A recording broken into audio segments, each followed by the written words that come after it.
born sexual creatures, thank God. But some people, it's a pity, some people despise and crush this natural gift. Marilyn Monroe said that. She was ahead of her time. And Dr. Martin Luther King said this: "Our lives begin to end the day we become silent about things that matter." I thought about that, and I realized that I was tired of dying a slow death day after day after day. And I'm grateful for Toastmasters for allowing me to feel confident enough to speak out. 1 in 4 have been sexually abused. Now, I was looking at this as a whole, though, because 1 in 4 have been sexually abused. If that's the case, what about the other 3? Because they're all part of that. And as you all know, I'm a lover of theater, and that's my background. And so I wanted to bring that aspect of myself into this very intense topic. So with all due respect, I bring this as more of a performance art. And let's look at that, the 4, as the actors in a play.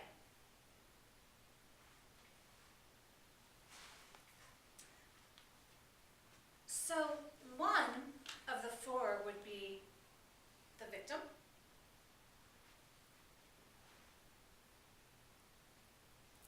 1 would be perhaps the parents, loved ones, spouse, partners.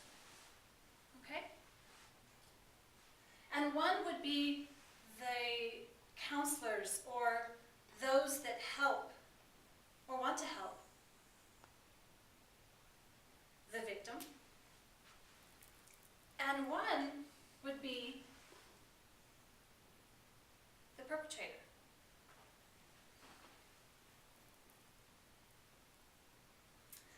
So,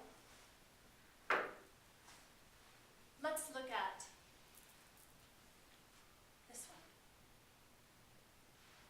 Free and beautiful, and this young child has so much joy and life, and it's beautiful. And then something not so beautiful comes in.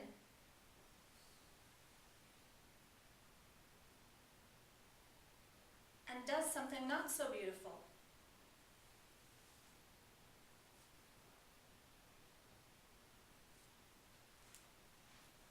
And creates confusion,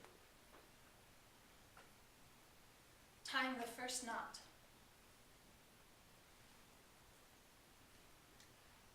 But there's still beauty left, and there's still so much life, and just a little bit confusing and holding that life down. But perhaps that not so beautiful comes in again and ties another knot. And perhaps it happens again and ties more knots.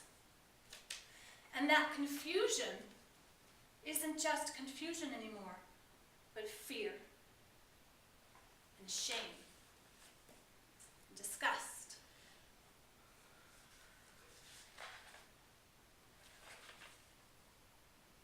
And those knots become tighter and weigh down that beautiful soul more. But it moves on, and it allows for that not so beautiful. Perhaps it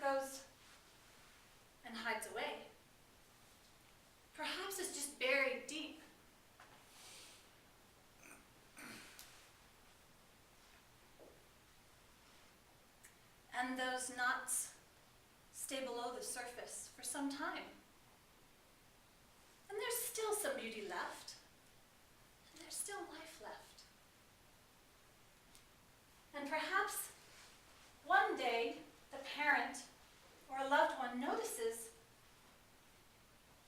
that that beauty has been dulled a bit. And perhaps it asks, what has happened to that beauty? It is dulled.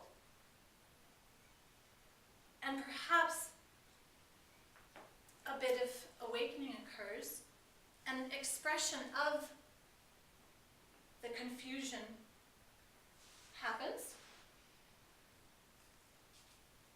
And that confusion is heard by the parent, and the parent responds, "That's a lie. That's a lie." And the confusion becomes knotted even more, buried even more. There's still left a life. There is still beauty left. And one day, the beauty in that soul sees that, oh, I could look at this a little bit and perhaps someone could help me. And so they go and find the beauty in someone else who may have the ability to help them. And so they open those wounds, those scars, and they talk about it. And perhaps that confusion bleeds over onto the one who is supposed to help. And in their words, they say to those confusions and the darkness, "But what did you do?"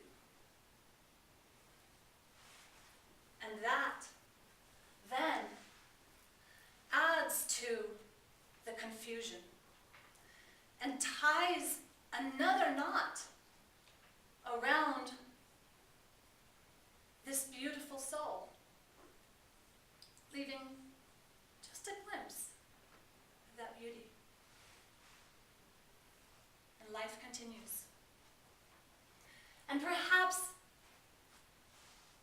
a strong, gallant, beautiful soul comes in, whole, unbroken, and marries this because it sees the beauty, although much is buried, and it tries to pull some out and pulls more out and pulls more out.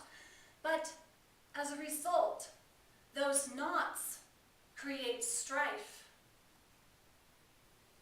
because, of course, shame and grief and self-disgust, well, the twisting and the turning and the twisting and the... There's but only a little left, or not. And soon, that beautiful soul is lost, lost, lost.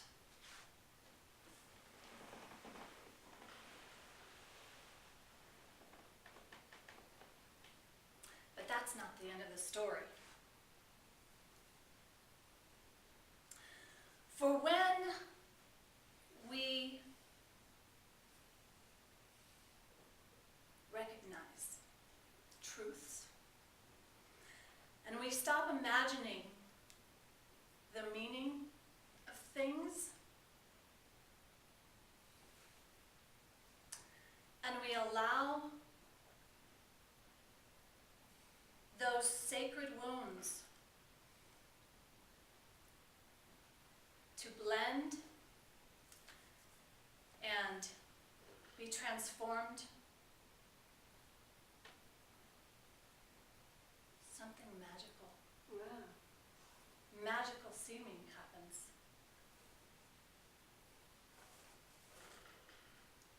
No longer is there this separation.